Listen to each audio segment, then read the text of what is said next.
Hello children, I am Divyajyoti Mahajan, PGT English from KV1 Pathankot.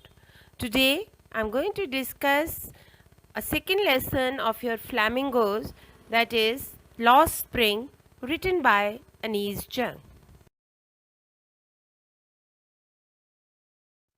Anise Jung was born in Rourkela.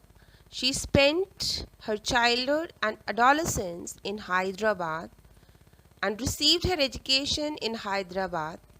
Later on, for higher studies, she went to US. Her parents were also the writers.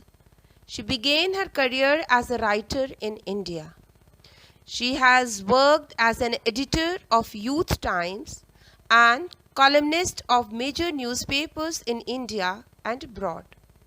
She has authored many works, namely Unveiling India, Night of the New Moon, Seven Sisters, Breaking the Silence.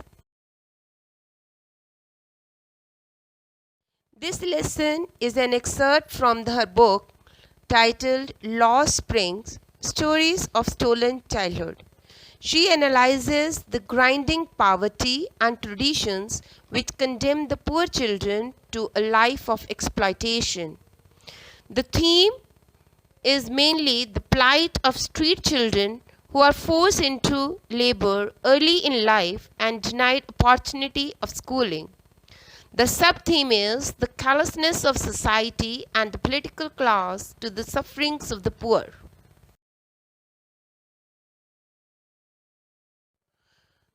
Child labor has been prevalent in India as well as abroad, due to which there is need to celebrate the World Day Against Child Labor, which has been selected as June 12.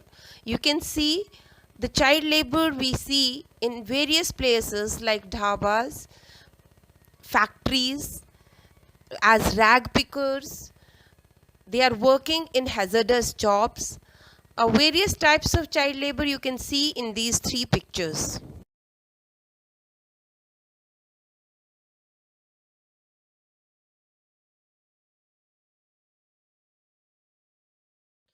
This lesson is divided in two parts, and the first one is sometimes I find a rupee in the garbage. The central character of this is Sahib-e-Alam. He is a rag picker. His parents have come from Dhaka. Dhaka, at the time when there was floods, these people had shifted to India. They migrated to India as the living conditions were not normal over there. Now these people are living in a place called Simapuri, which is near to Delhi. He actually wants to go to school, and the name of his name is Sahib-e-Alam, and which means the Lord of the Universe. It is quite ironical because he roams around picking up garbage and does not even have chappals to wear. He actually doesn't even know the real meaning of his name.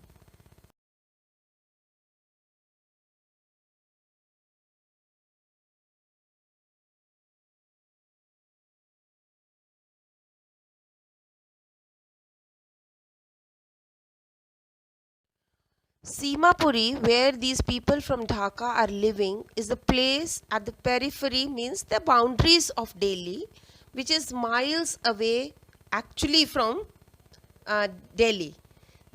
What does this mean?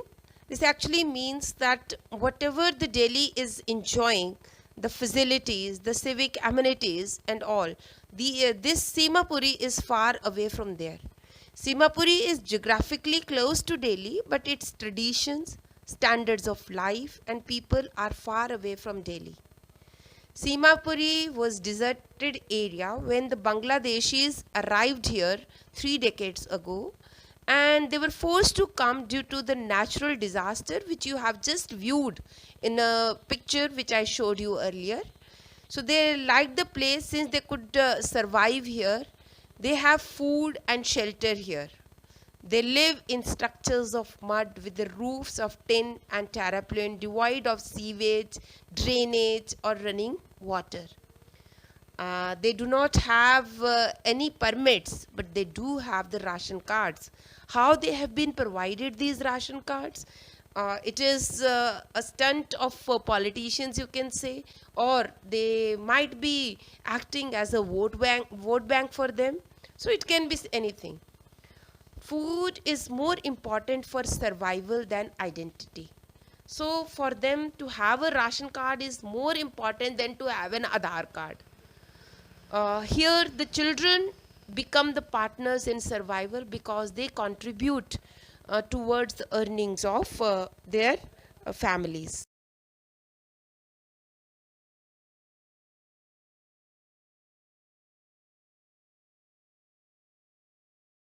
In the pictures, you might have seen the condition of these people where they are living. Garbage to them is a gold. How? Because sometimes they are able to find something in it, a 10 rupee note or 1 rupee note or something, or not only that money, but of course anything which would help them to survive. So they consider garbage as gold. So the means of survival of these migrants of Bangladesh in Simapuri is rag picking, and that is why garbage for them is like a fine art that has no end in appealing the scene of beauty. The rag pickers are scrounging the garbage is a never ending process which provides them their daily bread day after day. For adults also, rag picking was only a means of survival. For, of course, adults. But for children, it is something more than that. It is just like an excitement which is associated with the same for the often found unexpected things in it, like the money, maybe a 10 rupee note or some coins or something. So there was always a hope of coming across unexpected surprises. So that is why for them garbage is something which is wrapped in wonder for them. Garbage provides them items which can be sold for cash, which can buy them food, and is the means of survival. So for them it is gold because rag pickers can find stray coins and currency notes also in it.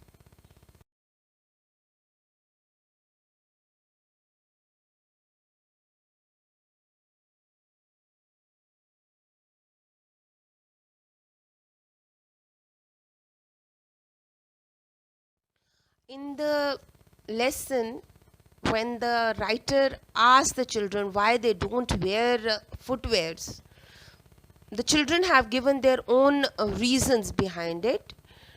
Some of them explain that this is the habit in their this locality, or in their it is a custom for them to remain barefoot feet.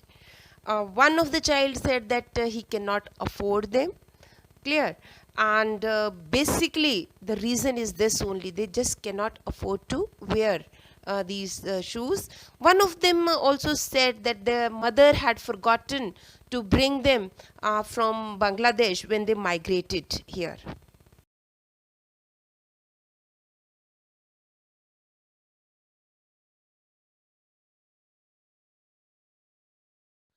Once again, when the writer meets Sahibe Alam after a few days, she finds that Sahib is no longer his own master.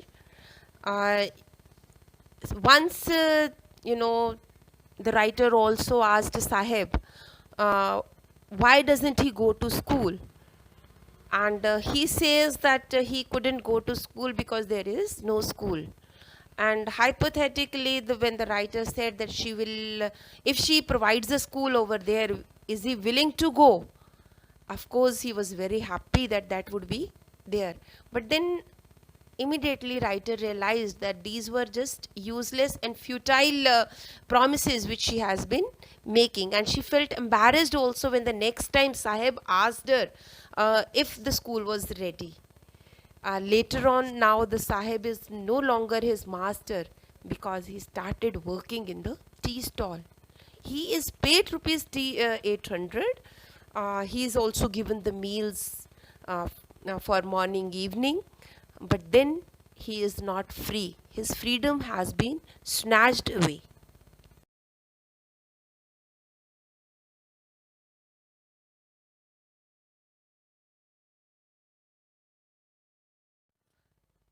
In the whole chapter, there are many literary devices which have been used. You can see Sahib-e-Alam, which actually means Lord of Universe, but it is directly in contrast to what Sahib is in reality. So it is irony. Simapuri, it is a place on the periphery of Delhi, yet miles away from it, metaphorically. So here we can say it is metaphor. Scrounging for gold, again a metaphor. And survival in Simapuri means rag picking. Through the years, it has acquired the proportion of a fine art, hyperbole. How it has been described, you can see here. The steel canister seems heavier than the plastic bag he could carry so lightly over his shoulders. Again, a hyperbole. Drowned in an air of desolation. Again, a metaphor. Garbage to them is gold is a metaphor.